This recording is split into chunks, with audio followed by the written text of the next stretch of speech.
In Mexico, President López Obrador and his Cuban counterpart highlighted the work of the Cuban Medical Mission in Mexico during a bilateral meeting on health. In Türkiye and Syria, the death toll following the devastating earthquake rose to over 34,000. Rescuers continue to search intensively for survivors in the rubble. And in Iran, the people held massive mobilizations commemorating the 44th anniversary of the Islamic Revolution's victory.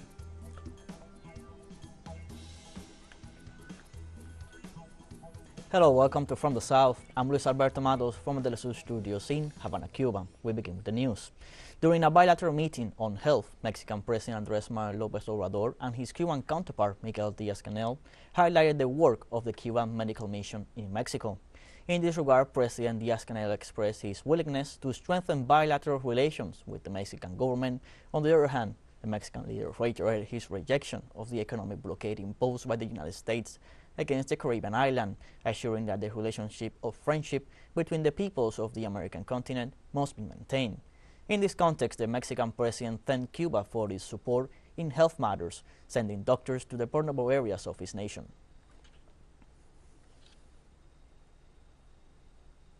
Earlier, Mexican President Andrés Manuel López Obrador presented the Order of the Aztec Eagle to Cuban President Miguel Díaz-Canel. The award ceremony took place at the foot of the altar of the great Acropolis of Etna.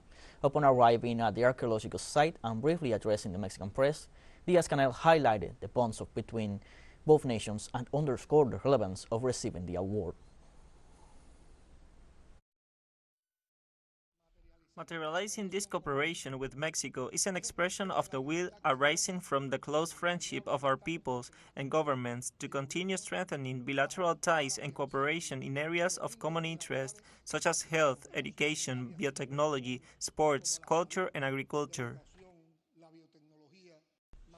Materializing this cooperation. Their mission in Mexico. We wish you success in this noble and inspiring mission, confident that with your daily work you will continue making a whole people proud. Your willingness to save lives in any part of the world by devotion and principles identifies you as faithful followers of Commander-in-Chief Fidel Castro's legacy and confirms the profound humanist character of the Cuban Revolution.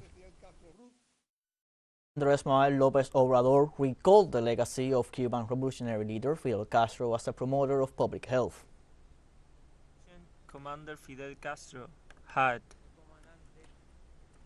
while the neoliberals were preventing doctors from being trained in Cuba,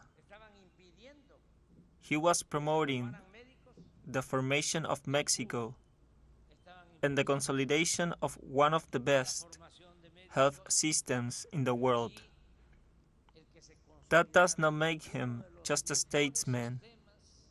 It makes him a man of a nation, a visionary, a giant, to whom we pay tribute for the great project that you have continued. López Obrador also condemned the inclusion of Cuba on the list of countries sponsoring terrorism.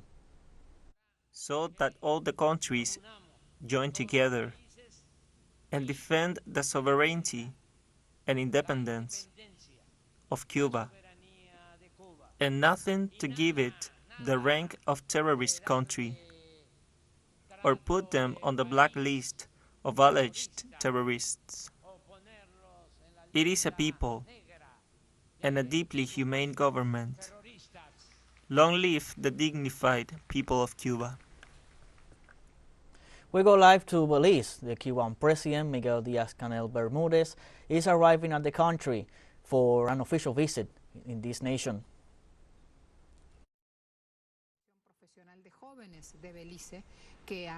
We're watching live images as the Cuban President Miguel Díaz-Canel arrived in Belize on an official visit.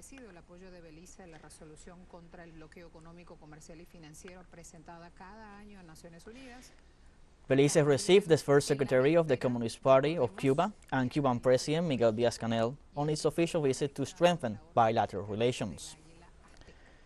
The President's agenda includes to attend a meeting of the National Assembly, talks with Prime Minister John Briceño, as well as the signing of two agreements as informed by the host government on its official website.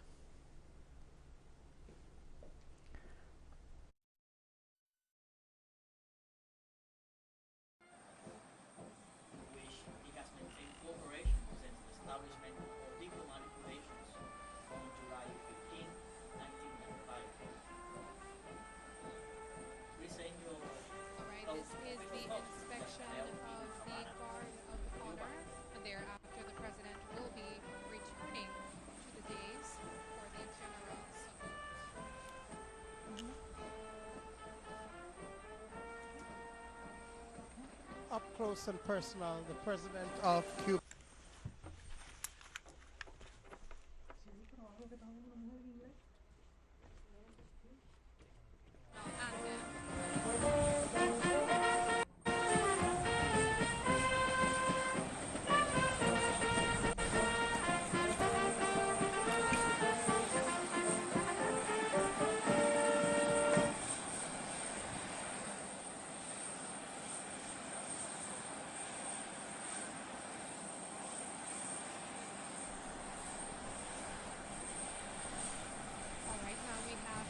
As we were saying, Cuban leaders' official agenda in this official visit to Belize includes to attend a special meeting of the National Assembly, to hold talks with Prime Minister John Briceño, as well as the signing of two agreements as informed by the host government on its official website.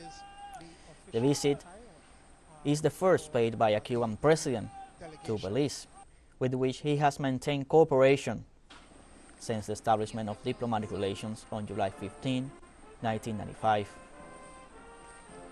Prime Minister Briceño held official talks with Díaz-Canel in Havana at the end of April 2022, where both sides expressed deep satisfaction for the good relations and reaffirmed mutual interest in expanding the areas of exchange.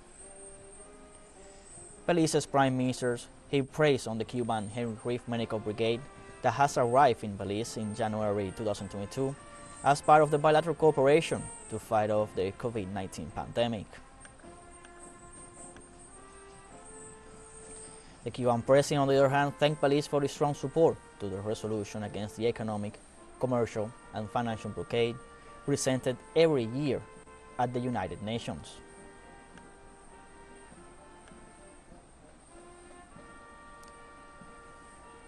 We are watching live images of this official welcoming to Belize of the Cuban president, Miguel Díaz-Canel. Earlier, Díaz-Canel was received in the nearby state of Campeche, as he also paid an official visit to Mexico, where he was welcomed by President Andrés Manuel López Obrador. Both heads of state had bilateral talks, deepening the strong bilateral relations between Mexico and Cuba. During his official visit to Mexico, President Manuel López Obrador presented Díaz-Canel with the Mexican Order of the Aztec Eagle, which highlights the existing high friendship between both governments and both peoples. This decoration ceremony took place at the historic archaeological ruins of Esna, where the delegations of the two states had toured shortly beforehand with President Andrés Manuel López Obrador as their guide. In his words of gratitude, Díaz-Canel said that accepting the honor, which symbolizes the origin of identity and strength of the Mexican nation, is to do so on behalf of the Cuban people who are truly deserving of this award. President of Cuba, His Excellency Miguel Díaz-Canel. We're watching images at the airport in Belize as Díaz-Canel is welcomed by official authorities of Belize for an official visit for strengthening bonds of brotherhood and friendship between the countries of Latin America.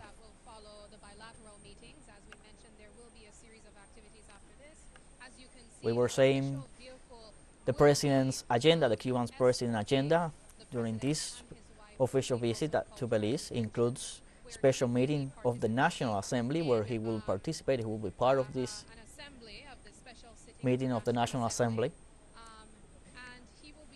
President Díaz-Canel will also hold talks with Prime Minister John Briceño, as well as the signing of two agreements, as the government of Belize has informed. And this is the first visit of the Cuban president since the establishment of diplomatic relations in 1995. The Prime Minister of Belize, John Briceño, met with President Diaz-Canel in 2022, and he welcomed the help provided by the Caribbean island with the sending of a medical brigade and the donation of medicines to fight the COVID-19 pandemic.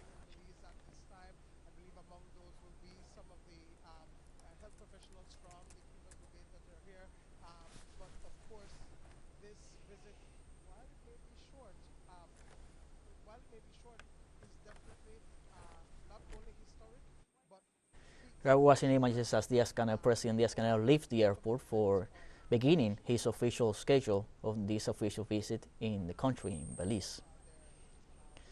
Both nations are going to continue strengthening and deepening the ties of relations and cooperation for the benefit of the people of Belize and, of course, the people of Cuba. They're going to hold a special meeting of the National Assembly where Diaz-Canel is invited to take part of the meeting, and later both heads of state will hold bilateral meeting, and it's prevented that they will sign two agreements for the benefit of the people.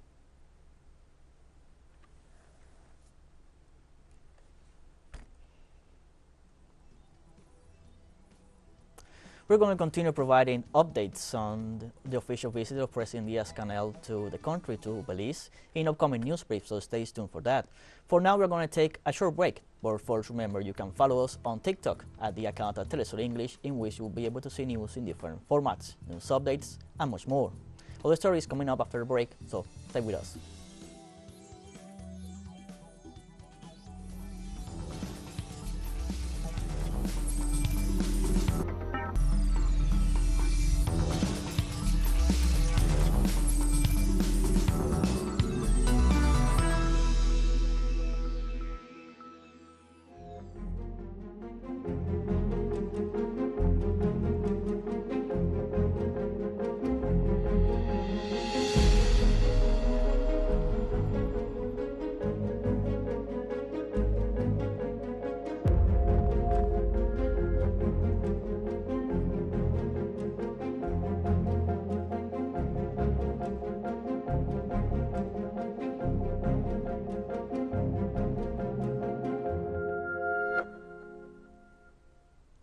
Welcome back from the south. In Turkey, rescue teams and thousands of volunteers continue their efforts to find more survivors after over 150 hours of the devastating earthquake in the southeast of the country. Over 100,000 rescuers and emergency personnel are working in affected areas despite the difficulties caused by the high level of destruction. Over 1,000 registered aftershocks and the cold weather. According to local media, rescuers saved a little girl from under rubble in Hatay province after 150 hours of the devastating earthquake. A 7-year-old boy was also rescued from under the rubble of a collapsed building in Adiyaman. Meanwhile, hopes remains high to find more survivors as efforts continue.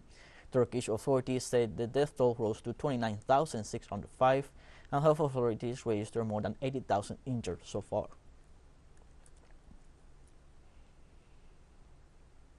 In Syria, health officials and doctors reported that the death toll from the earthquake that struck Syria last Monday rose to over 4,500. Likewise, Hussein Makhlouf, Minister of Municipal Administration and head of the Relief Committee, revealed that 294,000 people were left homeless. All of those displaced by the earthquake are now in over 20 reception centers set up in schools, mosques, churches, and sports halls. Meanwhile, Major General Safwan Malul, head of Syria's civil defense, claimed that the search for survivors under the rubble of collapsed buildings is still underway, and assured that the possibility of finding survivors still exists, but is weakening as time goes by.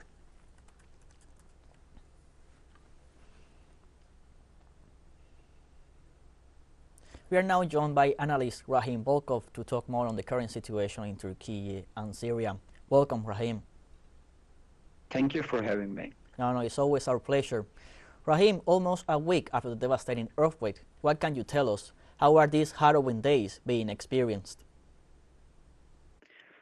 Yeah, the powerful earthquake that hit southern eastern Turkey and northwest Syria on Monday was devastating. We have seen the images on media, as the rescue operations are going on, like almost more than 80,000 buildings have been destroyed by the earthquake, powerful earthquake of magnitude 7.8. This, according to Turkish President Recep Tayyip Erdogan, this was the most destructive earthquake Turkey has ever seen in the last 84 years. The 1939 earthquake that killed more than 38,000 people. After that earthquake, this earthquake has been claimed like more than 29,000 lives so far. And we have seen like the images are still coming on. The rescue operations are still going on despite the difficulties. The major difficulty for the rescue operations are like the weather condition here. The weather condition here is below 0 degree, and in some parts of the city, southern western Turkey, it's still snowing. So the for the rescue, it is very hard, to continue the rescue operations with faster pace. So the weather is creating difficulty. The same situation is in northern western Syria. We have seen, Syria has been under civil war since 2011, and it has displaced more than 6 million people, internally displaced, 6.5, and it has displaced more than 6 million people, which are living in the neighboring countries, and some of them have fled to Europe due to the ongoing war. But the recent earthquake has created further difficulties for both government and the rebels who are controlling the Idlib, especially northern Syria, mainly Idlib province. So recently we have seen, when the earthquake occurred, hit the southern eastern Turkey and northwest Syria, the world has come together to help Turkey, but the Syria was still neglected. So the Syrian government said, due to sanctions, the Syria is not receiving the same attention as Turkey is receiving.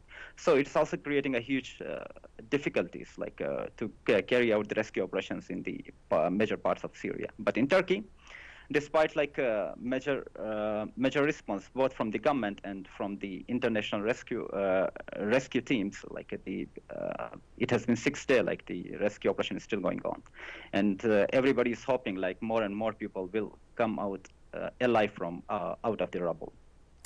You were talking about the international aid and how it has been pouring in from many countries. The Syrian government, however, has denounced that Western sanctions are hindering the delivery of assistance, as you were saying.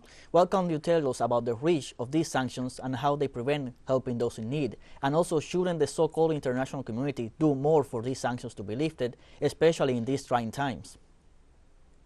Yeah, this is all about humanity. A few hours ago, Martin Griffith, the UN aid chief said, the world has failed Syria. And this is true, the world is not giving the same attention to Syria as they're giving the attention to Turkey. This is not the time to do politics. This is not the time to to engage in the political games or supporting one party or supporting another. This is all about humanity. The Syria needs international assistance. And the US recently announced they are using some sanctions in order to allow the humanitarian aid to Syria. But the problem recently, a few hours ago, the Hayat Tahrir al-Sham, the FTS, which is controlling mostly the Idlib province, have refused to sign the to allow the humanitarian aid from the Syrian government. They said we will not accept any aid from the Syrian government, and we will not allow them to use this earthquake to lift sanctions on Syria. So this has all become a political game within Syria too. But the Syrian government has said, we are ready to help the affected parts in the affected northern city, the Idlib. But the problem is the rebel groups who are controlling Idlib are not allowing, not accepting the Syrian government to send this humanitarian aid to this area. And we know that, the government-controlled areas are also majorly affected, especially Aleppo. We have seen, the images, the shocking images, devastating images are also coming up from Aleppo. And the rescue operations are still going on. The Russians have sent, the rescuers, the Russian army is, helping, this Syrian government, in the rescue to increase rescue operation in Aleppo and other affected regions, cities such as Tartus and Latakia. But it's still the international community is missing, especially the so-called West is missing, like which has been always talking about the humanity, human rights. But where is West now? Like it has been like a totally double standards like they are showing like towards Syria. Syria has been largely neglected by this whole geopolitical game and this whole civil war which is going on in Syria since 2011. So the Syrian government, it's not about the Syrian government or it's not about the terrorist groups or the rebel groups. It's all about people like who are in desperate need of the international aid and assistance. They deserve like to be alive. They deserve to have a shelter. They deserve to have food on their table. But unfortunately, just because of the Western negligence and Western this whole double standards, like Syria is still suffering, and the people are suffering. It's not the Syrian government which is suffering. It's the people who are suffering. So the West should lift the sanctions on Syria in order to like further continue the aid operations to foster the pace of the aid operation and assistance to the Syrian people. Rahim, one short question before saying goodbye because time is running short. The authorities in Turkey have issued over 110 arrest warrants of people in charge of several of the buildings that have collapsed for negligence, people in charge of constructing these buildings. Is this another example of profit over people's safety? And how far do you think these actions will go?